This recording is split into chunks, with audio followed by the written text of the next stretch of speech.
Good evening from Canada. This is Sadia, and I am back with another masterclass with friends. I'm executive of RUNWAY program. So before we go on to the event today, I would like to start with talking about RUNWAY. So RUNWAY is a 6-month-long intensive where we invite growth stage businesses to find out ways of how they can expand to international market. So it's a unique accelerator in Vietnam for businesses who want to expand to foreign market through the experts, mentors, and global network of our partners. So if you are someone who is a growth stage business, have 3 to 5 years of exposure in a local market with a product market fit and significant market share, and if you have an operational team and financial capacity to expand, then you can definitely participate in the program. The benefits of participating in our program is that we will help you connect with foreign markets, and we can connect you with Vietnamese trade promotion agencies, investors, incubation, accelerators, and our partner network to get access to the market. If you participate in this program, the first 6 months is going to be intensive training with a lot of market research, and you'll walk out with a go-to-market strategy plan. And then we will help you with mentoring and coaching with our experts and CEOs of different fields, and eventually we'll host an investment round where we can help you also raise investment so that you can successfully penetrate the global market. Other than all of that, our supportive package also includes background assistance from Google and Amazon Web Services. We help you with marketing, PR, and communication in the new market. Mainly, we would help you with a lot of market research to find your new customers in the international market. We help with intellectual property management, and then also help you with cost support package for co-working space as you expand to the new market. And if you need language support skill, for example, if you want to expand to Chinese market, or if you want to expand to US or Canada region, and if you need English support, we also have those kind of support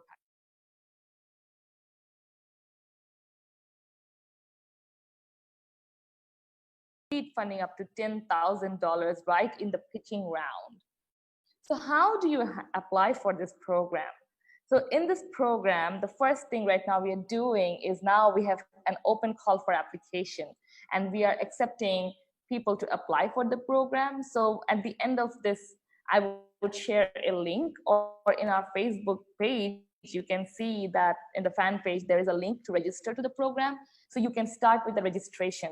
Once you register, you will have to, we'll review, and then we will ask you to submit an application. So in a virtual interview, we will ask you some questions about your registration, about the business, and then we will give you an application form.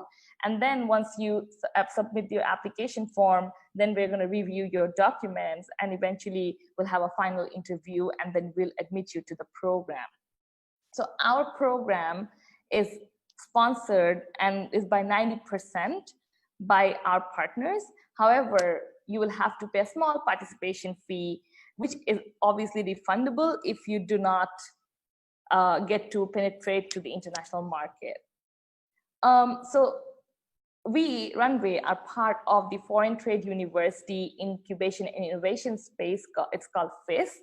And at FIS, we have the network of partners, incubators, accelerators, and other different stakeholders, which makes us perfect for helping businesses get the knowledge and skills and attitude that they need in order to kind of expand to the international markets. And our partners also gain a lot of knowledge and skills by interacting with these businesses and with our other partners. And so together we create an ecosystem, and together we commit with each other to make sure that we help your business scale up to global market. So if you are interested, you can always contact us, right? So you can either send us an email and ask us questions about how to apply to the program. You can go to our website, which is runway.fis.edu.vn, and you can directly hit the apply button and apply and register for the program. You can also check out our fan page, and our fan page has a lot of information about the program. We also have Vietnamese co-founders, founders coming and speaking about their like ways of scaling up to the businesses. And so you can also check out those previous webinars and find out more information about how can you successfully penetrate the international market with us. So with that, now I think we can move on to our actual session that we are here for.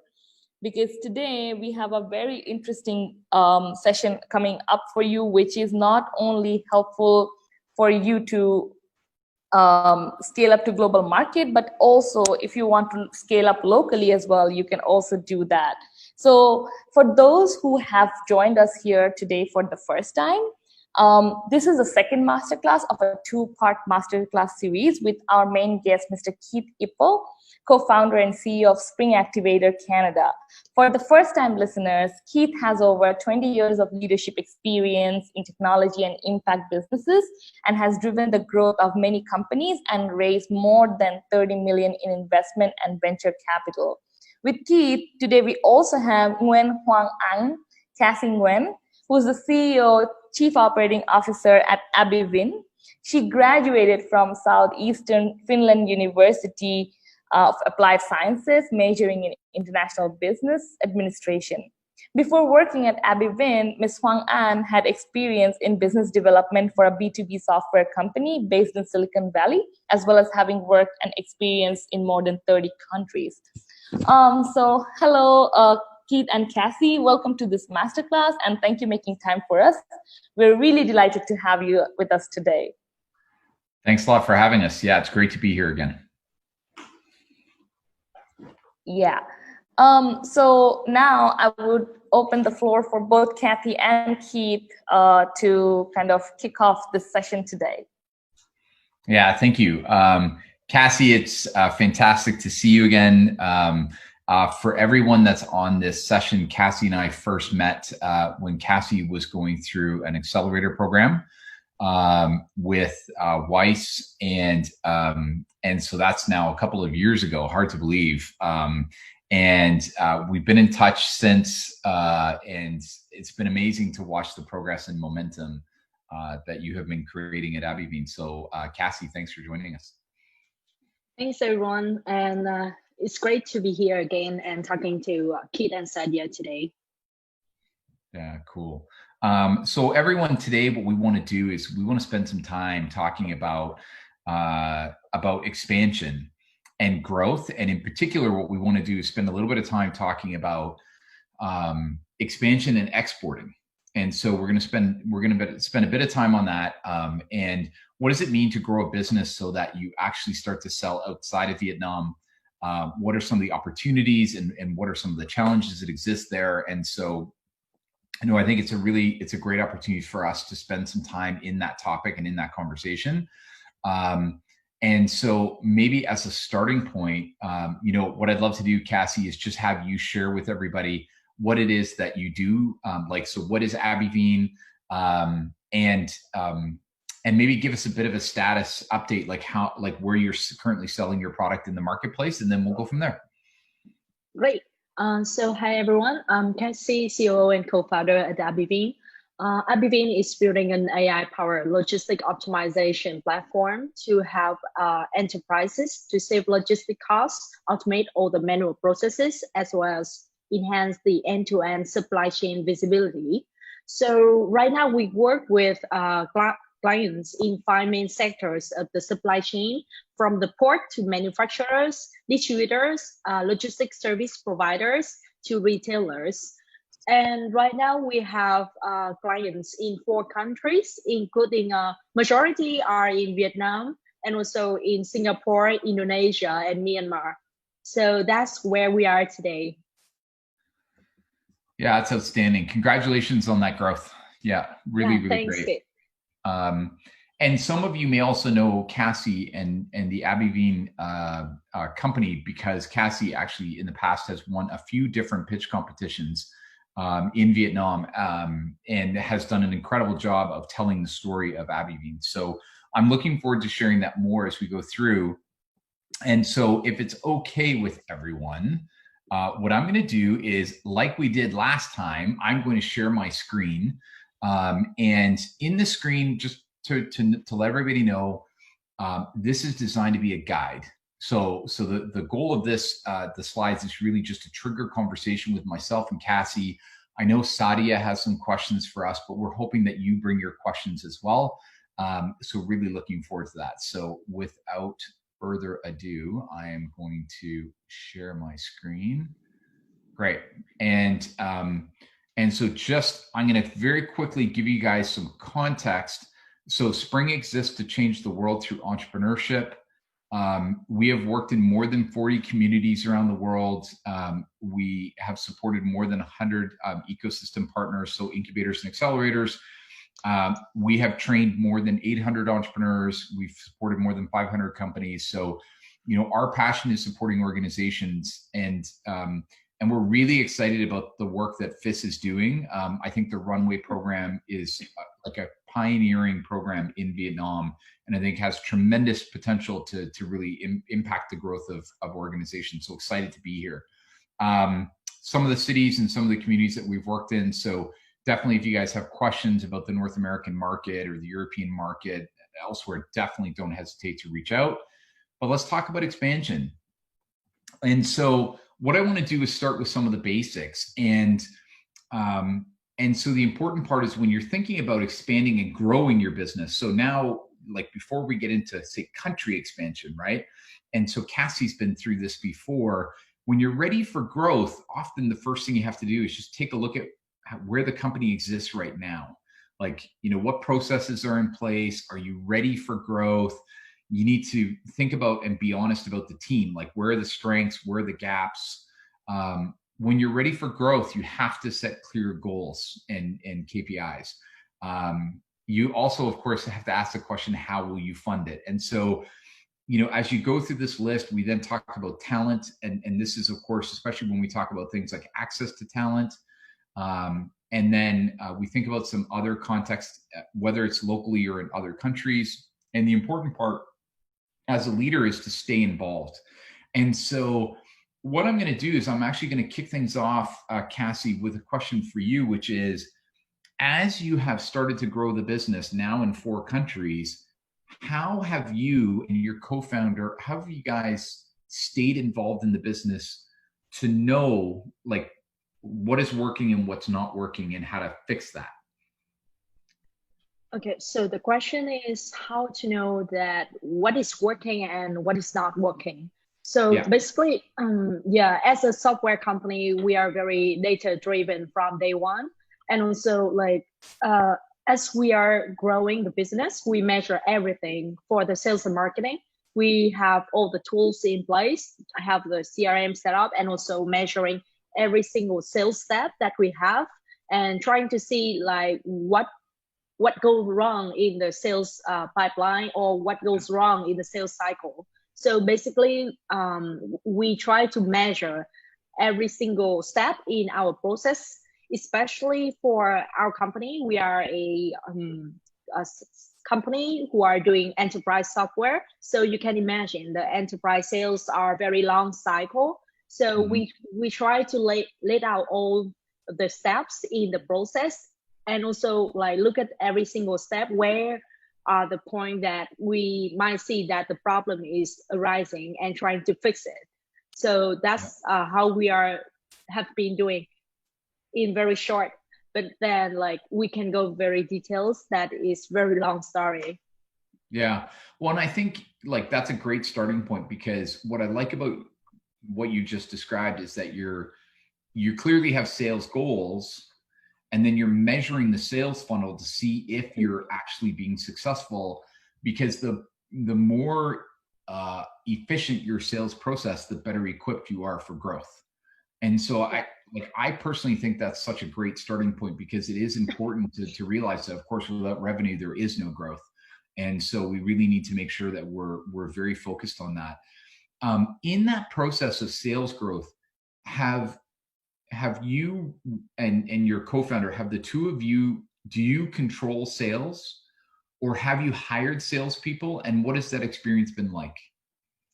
Yeah, so in the first or second year, I was doing most of the work in sales, and then we start to have like 1 or 2 more salespeople, and starting out rolling a team of let's say 5 and 10, and now we have around more than 20 people in 2 different offices. So it's growing from day one that actually both me and my co-founder were doing the sales. And then eventually we can finalize a playbook, the sales playbook for the team, and then start coaching, training, and also sharing to the other person, and basically help them to go through every single step in the sales process, and then repeating that process to the other person.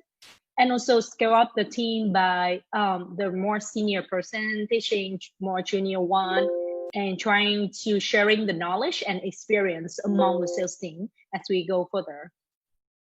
Yeah, so it's such a good example of building some process in, so that when you hire talent, that you're ready to take them on. And that sales playbook, I think, is a best practice that everybody on this session should take away with their company. Every time that you're working on sales, you have an opportunity to document what is working, what's not, building out that funnel, building out the steps, even going so far, Cassie, you probably do this, like what is a good email template to follow up after a call? You know, how do you handle certain objections, right? And so I think those are really, really great starting points. And what I want to encourage everyone on this particular call is expansion is not rocket science, right? It's not, there's no magic in it. It's following a process. And so here we kind of have 7 steps to begin with. And just as a reminder to everyone, this presentation can be made available through the FIS team after this. So if you do want to refer back to it, you definitely can. And it is an example of the kind of content and the kind of support you would get through the RUNWAY program. So it's just a quick note on that presentation.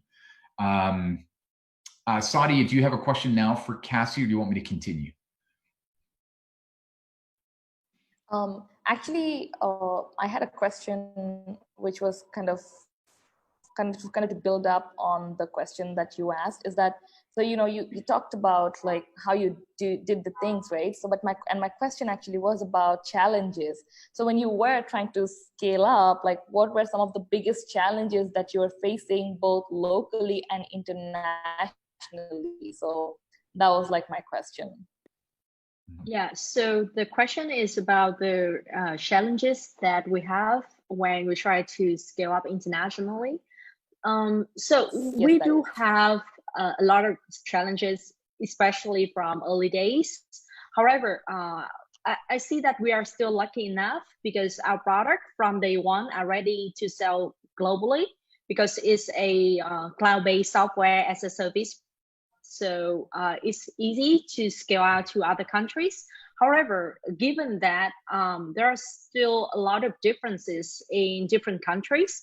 For instance, like when our first countries that we enter was Myanmar, which is like everyone thinking like if you start out from Vietnam, you probably want to go next to Indonesia or Singapore first. But when we scale out to Myanmar, so the story was like we didn't know the speaking English, but now in Myanmar, people speaking Burmese, and not so many people can speak English. So when we try to contact with the clients or training to the users, it's very difficult, and the users, typically the local people, they prefer to be trained in the local languages. So that language are still a big barrier for us. But we can do that by trying to incorporate the localization in the features and all in the application, that we have the mobile application translated in all local languages like Burmese, Indonesian Bahasa, or Malaysian Bahasa. So however, like even the training step, if we do the training for Vietnamese users, it's already very difficult because it's a new product. And also it's totally changed the way they do the work, changed the workflow that they have been doing for 10 years or over 20 years. So it's very difficult for us.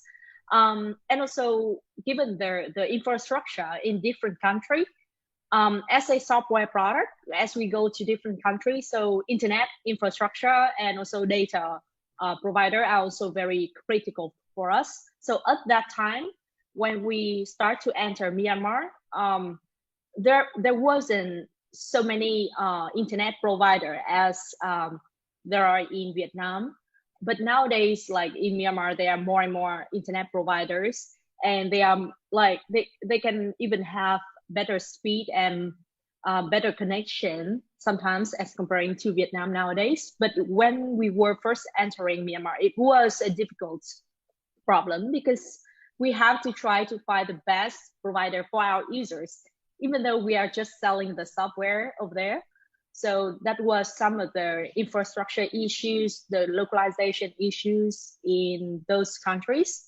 Otherwise, I think in Indonesia, we also learned the lessons that the localization is far more important, because Indonesian people, they very, how to say, even though they can speak relatively good English in some area, in certain islands, people don't speak English. So it's even more difficult for us to go to Indonesia, given the languages.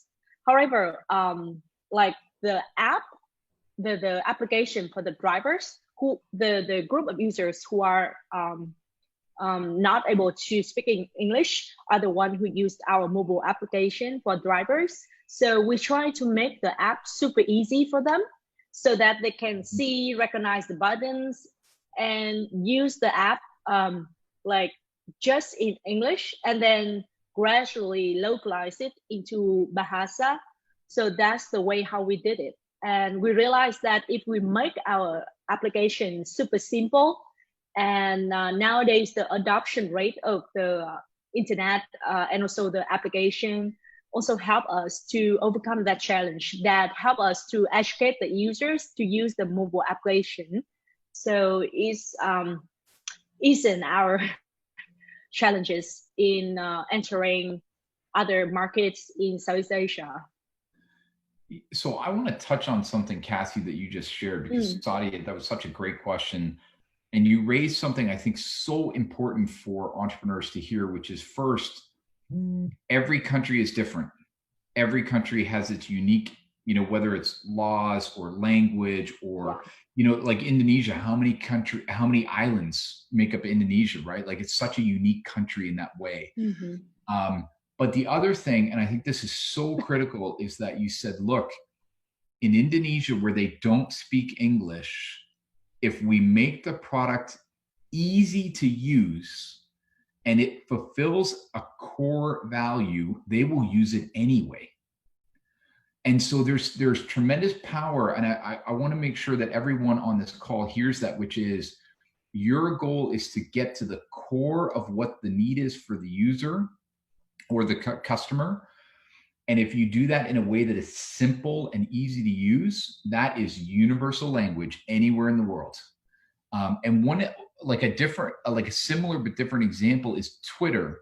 When Twitter first launched, the challenge that they actually had was in the ability for the product to be stable. So when there was like a major event in the world and everybody would jump onto Twitter, it would actually crash. But because the value was so strong, people were willing to tolerate the crashes because the value was present. And so Cassie, I think that example you gave is just really, really powerful because it shows the universal appeal of your product.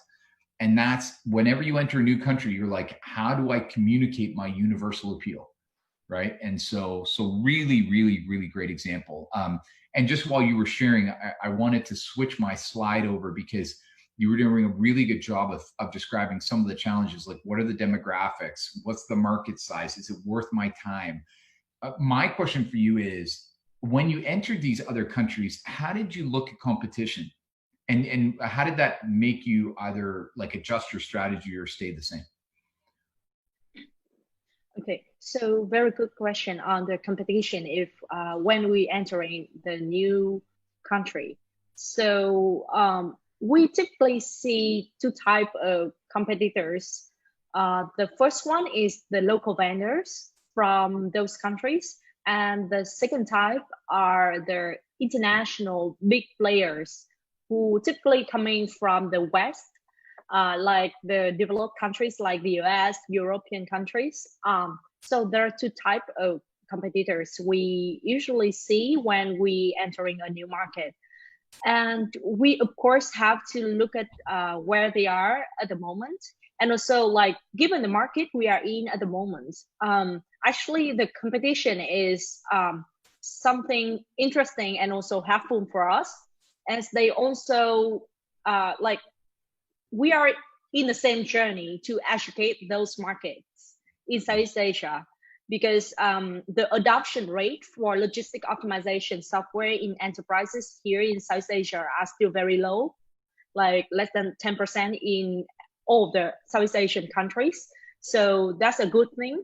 And we are also looking at how they are doing and what type of market segment they are target. And typically we found the different target segment that we are targeting as compared to their target.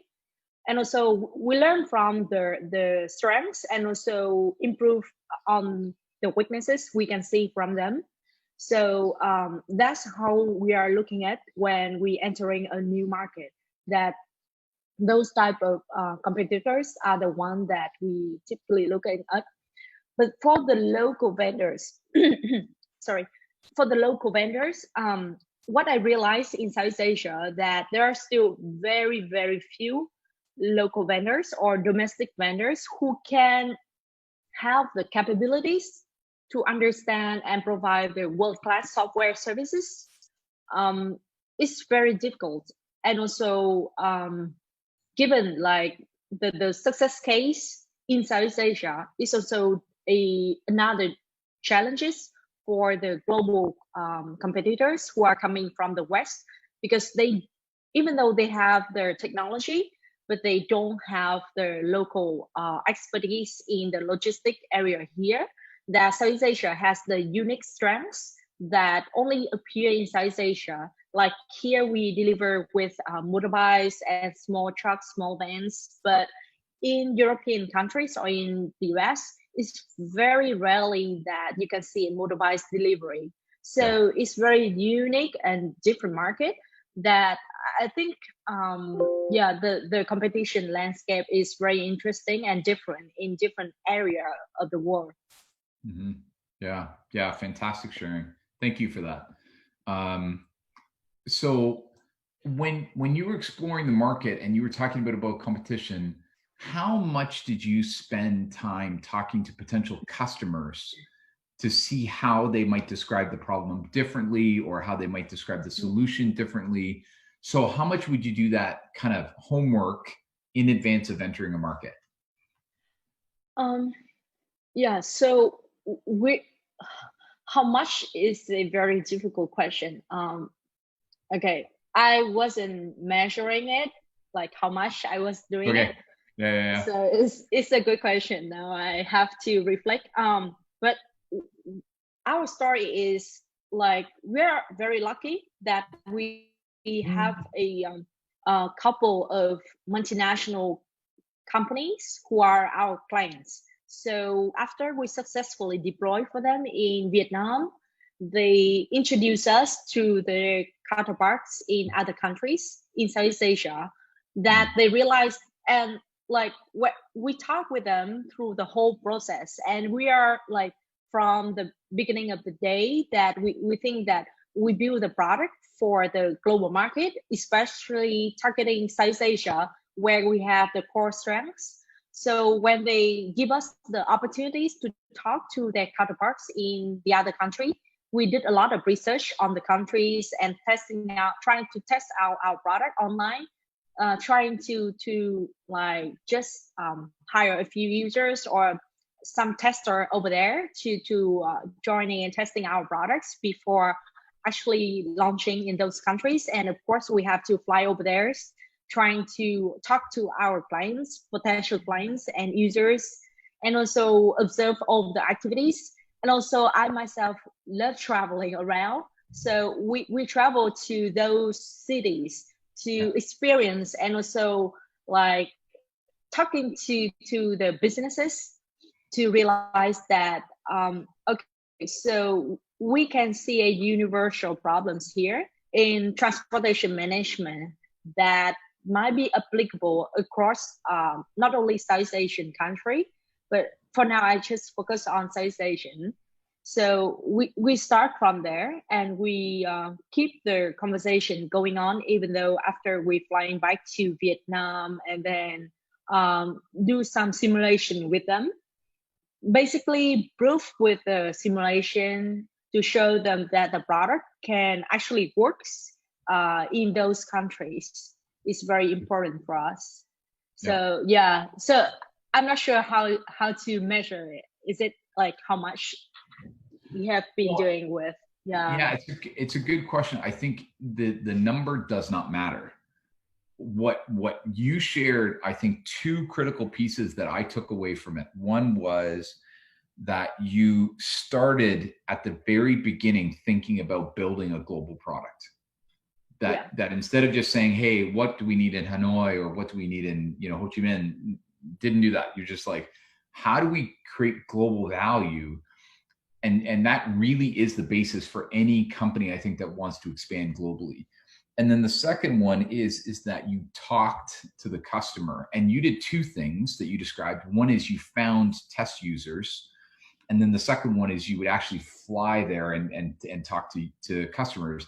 Now, of course, in today's post-COVID world, we can't fly as easily or anywhere for that matter, but people now are very comfortable getting on Zoom or getting on, Skype or other tools. And so talking to the customers is really important, because I think first, having the global lens when you build the product, whatever the product or service is, doesn't matter, bricks and mortar, software, you name it. And then the second one is you have to talk to the customer. You have to know what they're thinking, what their needs are, et cetera. So I think that was such a really, really good piece of sharing. And so that kind of, you chatted a little bit about this. You're in a transportation industry. So you talked about the different types of vehicles. Did you run into any regulation challenges or any infrastructure challenges that would slow you down? Yeah. So regulation and infrastructure, yeah. They are the two factors directly impact on the transportation. So very interesting question. The regulation side, we do have some different regulations on this transportation area.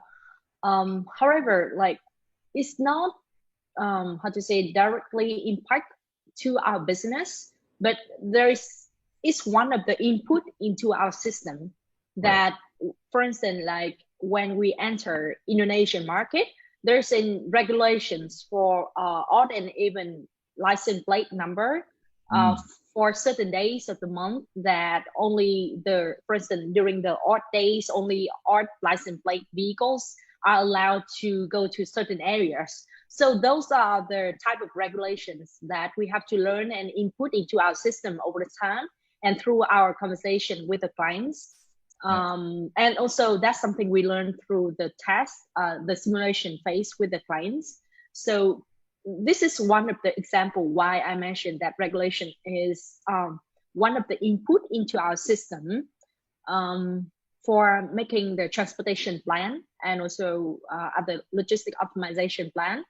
And the same case for infrastructure, because the infrastructure directly impact on the speed of movement of the vehicles. So it's directly impact into the input into our system. So that's something we have to adapt to very quickly and learn those differences as we go during the hypercare and deployment phase with the clients. So, and also like the infrastructure, as I mentioned, like not only transportation infrastructure as the input into the system, but also the internet and the data infrastructure in certain countries. So we have to adapt in terms of technology infrastructure and also transportation infrastructure. Yeah. But I would say like it's something that the business can very quickly learn from, because without adaptation to those factors, I don't think the system will be able to work for the users anyway. So yeah, right. yeah, that's something we must do. Yeah.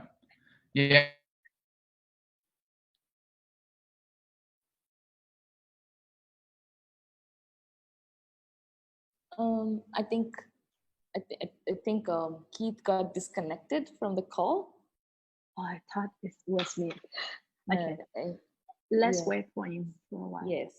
I actually had a question for you, Cassie. Maybe this is the time I can ask that question, right? So, you talked a little bit about, about your customer and like finding these customers, right?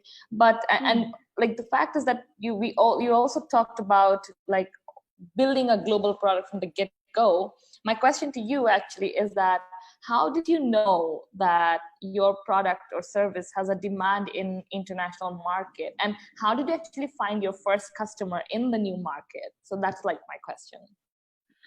Sorry, your voice was breaking up. Can you repeat the question for me, please? I said that, so I kind of want to know, because you talked a little bit about like your vision was like building a global product. So I wanted to kind of know, like, how did you know that your product or service has demand in other countries and other markets? And how did you find your first customer? Okay. In the new market?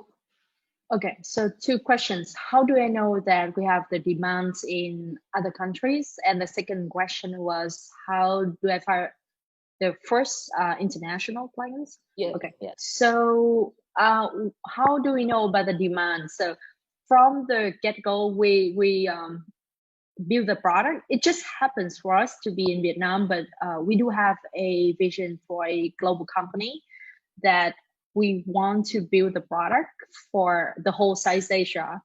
And when we do the market research and searching for the demand, our very first clients, of course, was in Vietnam. However, it's an international companies, and also we look at the problem at a scale of Southeast Asia market, and we do the market research on this area in Southeast Asia, of course, and we realized that there are very many similarity between those Southeast Asian countries, and we dig further on the market research and realize the demand here are very obvious, that it's very huge potential market and mostly untapped.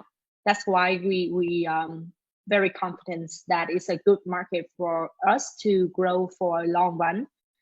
And the second question was, how do we get the first clients, international clients? So we did inbound marketing across Southeast Asia.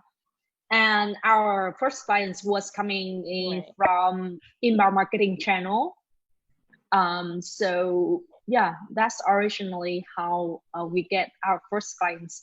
But it's also thanks to our mindset from the day one that we did all the materials online in English, like available to all the target audience across Southeast Asia, not only available in Vietnam. So that's something we are very well aware from the beginning. So that's also helpful for us to get the very first clients outside of Vietnam. Yeah. Hello, Keith. Hey. You're back. Yeah, I ran out of batteries, so I managed to plug it in quickly. I didn't lose too much time, thankfully. So. I was just asking a question to Cassie about her first international customer, and as well as like how did she know about the demand, right? And Keith, I have a follow-up question on the topic that we were discussing, which is like, so we are currently kind of discussing about businesses who already have a global vision, a vision for scale, where they know that they want to build a global product from the get-go. They know where they want to go, basically have a global business, right? What about businesses who don't have that vision right away, right? Because sometimes, like when we start off with an idea, even we sometimes cannot fathom the capacity of our own business idea, right? And then it starts to grow. And so for businesses that did not start off with that global, like the mindset of going global, how can they start? Like, what can they do now in order for them to take their local business into the global market? Like, what do you have for that? Well, I can give my perspective, and I think Cassie can also contribute as well. I think that it is so common for entrepreneurs to think about, I see this problem in my community or in my market, and then stop the conversation, right? And so the important part always is that when you start a company for a reason. And so that's what we call our why, right? So start with the why, Simon Sinek, which I'm sure you guys will cover in the program, in the RUNWAY program. The golden circle, Yeah, exactly, right? And so start with the why, Simon Sinek, and everybody should check that out if you have not already. But the reason we start there is because when we decide our why, the why can give us a global perspective. And so sometimes our global perspective varies. So for example, Cassie's idea is truly a global idea. Her idea could be implemented anywhere in the world. But for some ideas and some businesses, the starting point is maybe regional, like ASEAN, or maybe it's just Vietnam, or something else. But the important part is that you have to think out to the future. Where do you want to be in 10 years? Then you start to do things like, what is that larger problem, and how does my solution, my product or service need to serve that? So my encouragement always is start with the why, know what your 10-year plan is. Like, where do you want to be out there in 10 years? How big do you want this to be? and then work your way in to where you are today, right? So that would be my perspective. Yeah. All right. Thank Great. you. Cassie, do you have any input on that? Like, because, you know, for those who have not started with the vision for Scale to go global, but now they want to come to our program and go global, like, so how can they start? Yeah, I totally agree with Kit. I think different company and different businesses have different ways to scale up, and there's no one size fits all. That's why I think it's very important for the businesses or entrepreneurs, when they want to expand, it's very important for them to join the network of support like your RUNWAY program, to discover the opportunities first and try to do a lot more research, because researching and learning from others are very important for me so far, and I think everyone can learn something from that. So that's my 2 cents. Great. Nice. Thank you. Thank you. So I have to think that for the audience that we have, there has to be one question that a number of people are thinking. And so Cassie, the question is, as you look to expand and to go to new countries, how did you approach funding that growth? So did you seek funding from investors? Did you need it? Do you want it? What are your lessons learned there? Yeah, so funding for expansion globally. So my approach can be very different from what I can see from a few other startups, or at least a few friends of mine who are running startup who are scaling up globally. So some of them are seeking fundings aggressively and got a very good funding to set up the whole team, very similar in the way they are setting up the team in Vietnam. They set up very similar team in Indonesia, in Thailand or Myanmar to do the work. But my approach, well, for Abivin case, we started first very in a different way, that we scale up with our current clients first. So we get the referrals and also introduction from the current key accounts we have after deployment in Vietnam, and then introduce us to other counterparts. And we don't need to set up the whole incorporated entity or the whole office or sales team in other countries, or at least not for now at the moment, as we try to minimize the cost of setting up the whole new entities in those other countries. And we're starting out and trying to get the client first to actually prove that and seeking the funding to open the whole office and invest heavily to acquire the market, which I think can gain the traction very quickly, but also like need a lot of fundings. As I can imagine, when we calculate the cost for setting up a business in Indonesia and setting up the whole team, very similar for us in Indonesia, the cost can be at least double or even triples, because we have to fly over there, recruit the local people, learning all the regulations and everything. So I would say it's a huge investment that maybe their companies at later stage, as they have more fundings, and also, or either they can accumulate more money from the profit after they get in Vietnam or in the initial market, then they can save for that big investment. Otherwise, in our case, we just try to minimize the setup costs and try to scale up and get the revenue going first, the client first. And of course, the clients are paying us. So those revenue from the other countries, typically they are higher than the revenue from the local market, of course. Then we can fuel the fundings for scaling up, rolling out gradually. So that's my approach at the moment. And of course, probably at later times, as we can accumulate more savings, for instance, for those specific countries, of course, we realize the demand. However, given the COVID situation, of course, for this year, it's also delayed the expansion plan. But I think in at least 1 or 2 years, our approach will not change much at the initial stage as we enter the new market. But it just for the enterprise software market that we are in right now, we need to accumulate more and have a more strong backgrounds before invest heavily in a new market. Yeah. Yeah, I think that makes a lot of sense. And I think it's an important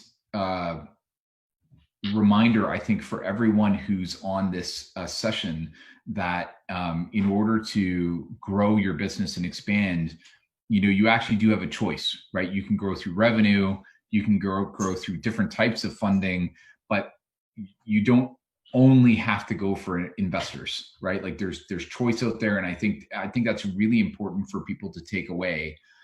And so that leads me to a question. And so you've been expanding now for a little while, and 4 countries, amazing.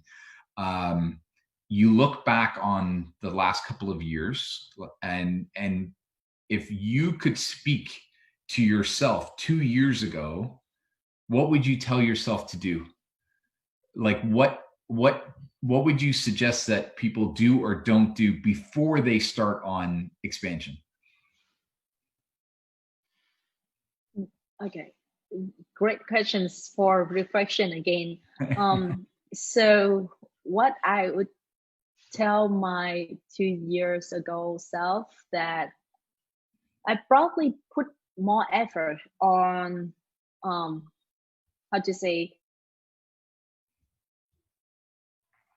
PR on the customer success at the point that we successfully launched for them the first time in the new country.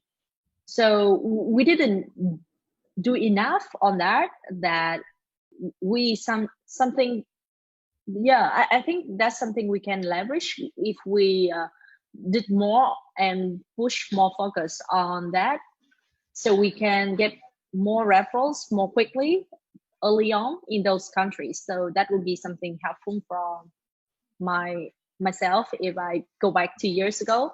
And also another point that I think we can speed up the process by even fly more to visit the clients. So persuade them to decide more quickly instead of longer process. So when we look at the sales process, they do have more concerns over buying from their local vendors, for instance. So we should be present there more. Even though like we visit the first clients, as I remember, I flew there about 2 or 3 times, but maybe more would be helpful. Yeah, so the actual presence are still very important. Yeah, for the enterprise deals. Yeah, I would agree. And one thing I want to say sometimes is that is sometimes when we think about things like flying to another country to meet with customers, sometimes we think about that as an expense. And your mindset there was actually, it's an investment. I'm investing in that relationship to then build my company. So I think that's a great reflection. I think really, really good. Sadia, we're getting close to the end of our time. I'd love to put it over to you, Sadia, for another one of your questions. Right. I actually have a question. It's a 2-part question for my end, right? So my first question actually is about, because you talked about being physically present in those countries, right? So how do you manage like these multiple offices? How do you stay connected with your business? I think this is also initially a question that Keith kind of brought up. But yeah, and my question is from a team perspective, right? Because in each of the country, with each of the different culture, and then, you know, you have an office in Vietnam, So one of the things is that I wanted to, so the two-part question is that, so when you first tried to scale up, did that impact the business you had in Vietnam? If yes, how so? If no, why so? And how do you manage right now all these different country offices, and how do you kind of stay connected with these different teams with different culture, different mindset, different background? It's a big question. Yeah, so it's a big question, but I think very interesting. So let me describe by, so right now we have 3 offices. So one in Singapore and 2 in Vietnam, in Hanoi and Ho Chi Minh cities. And of course, there are some differences in those areas because people are different, location are different. But I think there are not so many difficulties in managing globally or across countries because, for instance, like in April, we have the social distancing or quarantine.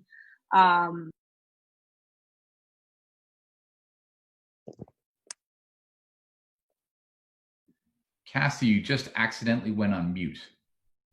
Oh, okay. There you go. Sorry. Perfect. You're back. Okay, great. Thanks. Good. Yeah. So I answering means Sadia question.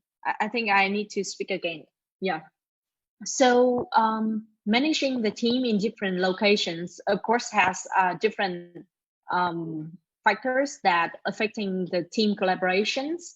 But I feel like everyone can do it because we are all experienced working from home and also went through the pandemic time in Vietnam.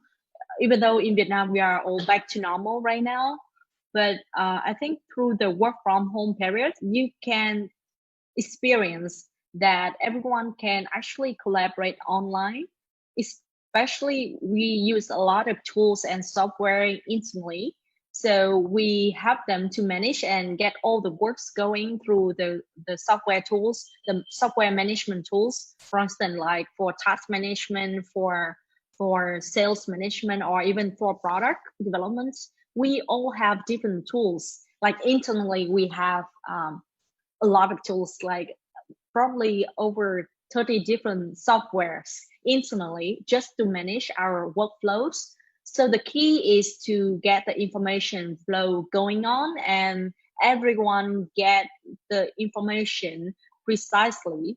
So trying to over communicate instead of under communication is our key strategy so far, that we trying to motivate people to communicate more in order to get the message through to other colleagues.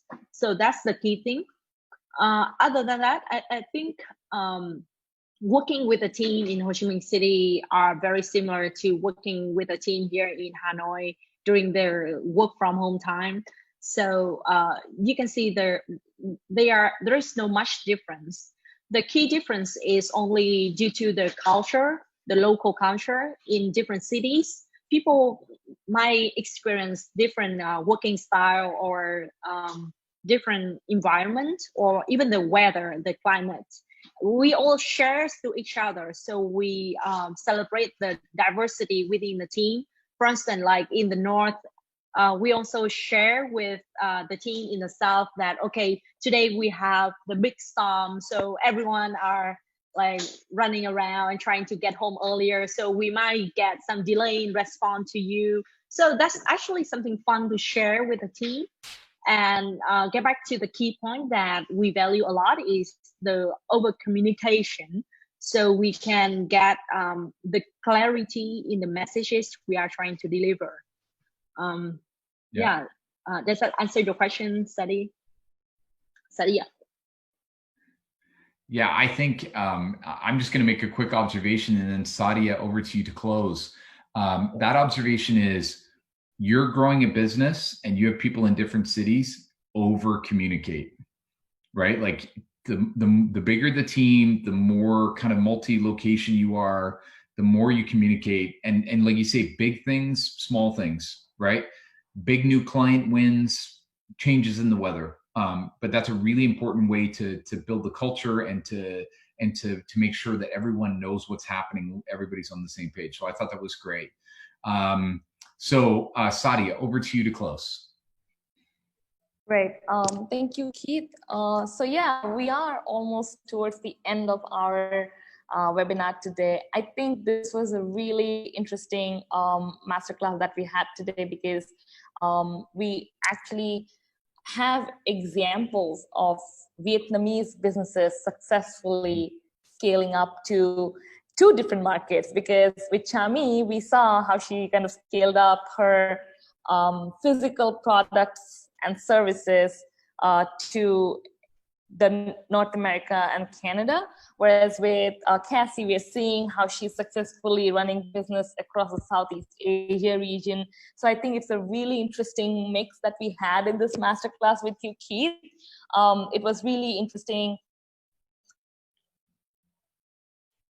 for me about these things, because it also kind of makes me think about how to help build RUNWAY as we go along. Because Cassie's business, Abibin and Bisu Bisu and the Craft House are stellar examples of what a vision for scale for Vietnamese business could look like in both tech as well as in other sectors as well, right? So I think this is really, really interesting and helpful. So with that, I would like to really thank Keith for making time for us in the last couple of weeks, twice, to kind of come on board and share all of this information with us. And also thank you very much, Cassie, for joining and giving us time today. We know that you are really busy, and yet you made time for the whole 1 hour. I mean, it was really wonderful to have you here today. I'm going to share a feedback form with you guys over email, because we only have a very few participants. And so with that, I would like to close today. Hope to see you guys soon. We have another webinar coming soon in Vietnamese with a Vietnamese guest. And I hope that people will be tuned in for that one as well. So with that, thank you, everyone. Goodbye and good night to Canada, and good morning to Vietnam. Thanks, everyone. Thanks, Sadia and Cassie. Thanks, everyone. Thanks, Sadia and Keith. All right. Have a good day. Bye-bye. Yes, definitely. Goodbye.